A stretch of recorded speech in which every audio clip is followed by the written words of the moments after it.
Shalom, Shalom. Bapak Mama, saudara-saudari yang terkasih, terkhususnya Kakak James dan Kakak Ellen. Tema yang saya ambil untuk kita sama-sama renungkan pada sore hari ini adalah setia sampai mati. Sebelum memulai perenungan firman Tuhan pada sore hari ini, saya ingin bertanya kepada Kakak James dan Kakak Ellen, apakah kakak berdua pernah berjanji kepada satu dengan yang lainnya untuk sonde akan pernah dengan satu dengan yang lain sampai mau memisahkan atau belum pernah berjanji? Sudah. Oke, baik Bapak Mama. Yang pertama kita membahas konteks dari cerita Naomi dan Ruth. Bapak Mama sekalian, saya tidak perlu menjelaskan secara panjang lebar karena kisah ini bukanlah kisah yang baru. Yang jelas secara singkat saya akan membahasnya, yaitu Naomi adalah seorang perempuan dari Israel yang hidup di Moab.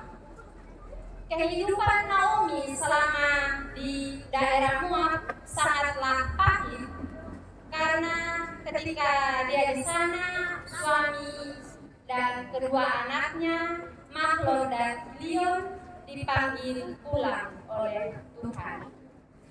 Singkat cerita, karena dia merasa bahwa sudah tidak ada sanak saudara lagi di sana, dan juga dia tidak lagi memiliki apa-apa di sana, maka dia ingin pulang kembali ke Betlehem. Yang harus kita lihat dan kita contohi dari Naomi adalah dia tidak menuntut. Sekali lagi, dia tidak menuntut. Yang harus kita contohi dari Naomi adalah dia tidak menuntut kedua menantunya itu untuk ikut bersama dengan dia ke Betlehem. Tetapi dia memberikan pilihan. Dia menuntun kedua menantunya itu kepada sebuah pilihan untuk pergi bersama dengan dia ataupun tetap tinggal. Jadi dia tidak menuntut, tetapi dia menuntut. Sekalipun Naomi mengakui bahwa Orpa dan Ruth adalah anak-anaknya, namun dia menyadari bahwa Israel bukanlah tanah mereka. Dan singkat cerita, Orpa memilih untuk kembali ke rumah keluarganya, sedangkan Ruth dalam ayat yang kita baca tadi, dia bersikeras untuk memilih turut serta dan tidak meninggalkan Naomi. Jadi kita jangan kasih salah Orpa ya Bapak Mama, karena Orpa diberikan pilihan oleh mertuanya. Dari pengalaman atau kisah hidup Naomi, kita dapat melihat suatu kenyataan hidup atau suatu realitas bahwa banyak orang yang memilih setia mengikuti seseorang karena atau selama orang tersebut memiliki harta. Dengan istilah yang gaul, ada uang abang disayang, tak ada uang abang ditendang. Tapi kita belajar dari seorang Ruth, yakni menjadi orang yang setia. Dalam nas pembimbing tadi dikatakan banyak orang yang menyebut dirinya baik hati, tapi orang yang setia, siapakah yang menemukannya? Supaya kita tetap bisa setia, tetap bisa saling mengasihi baik dalam keadaan suka maupun duka, maka kita membutuhkan sebuah komitmen. Dan juga kita harus hidup dengan berpegang pada komitmen tersebut. Orang yang takut akan Tuhan adalah dia yang selalu setia dengan komitmennya. Orang yang kalau suruh putuskan apa, dia melakukan hal tersebut.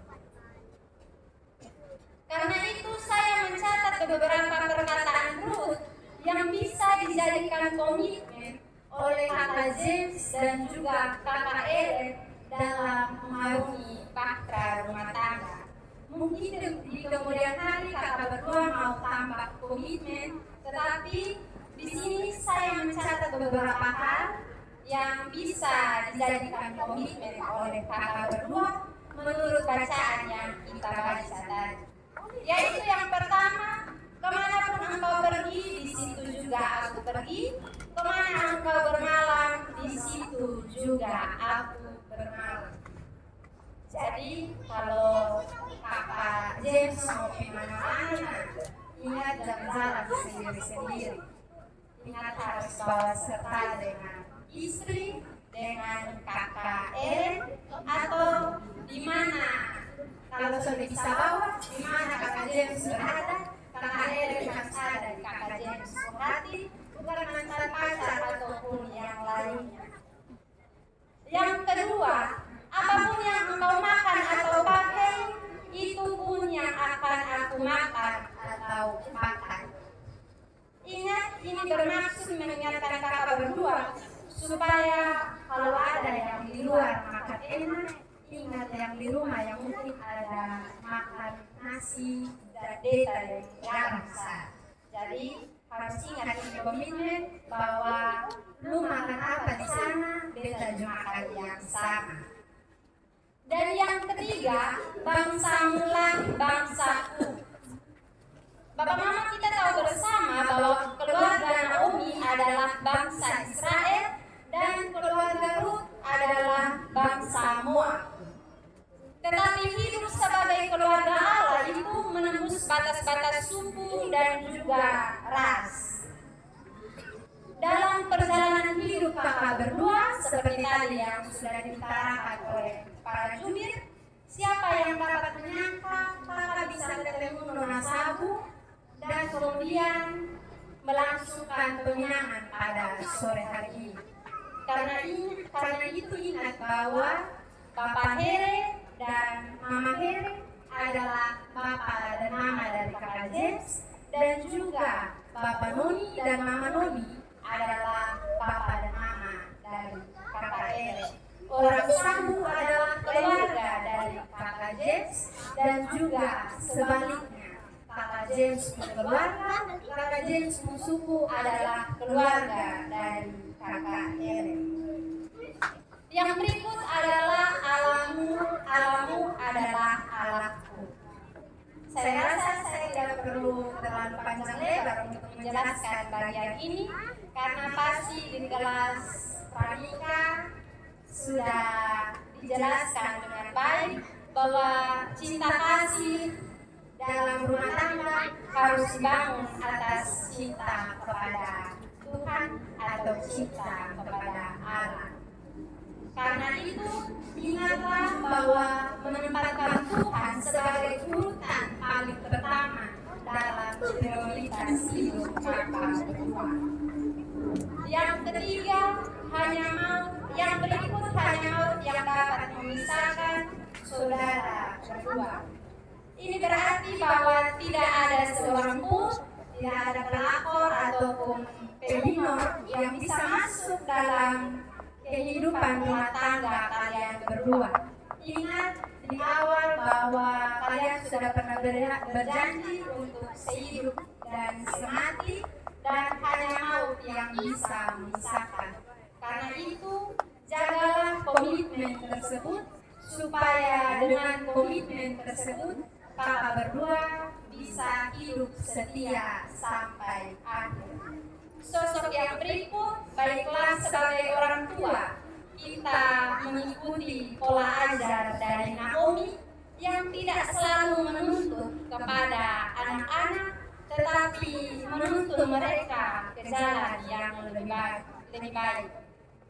Semoga firman yang kita baca pada hari ini, pada siang hari ini, bisa kita mengerti, bisa kita pahami, dan juga bisa kita lakukan dalam kehidupan kita hari lepas hari. Tuhan memberkati kita dengan firman-Nya. Amin.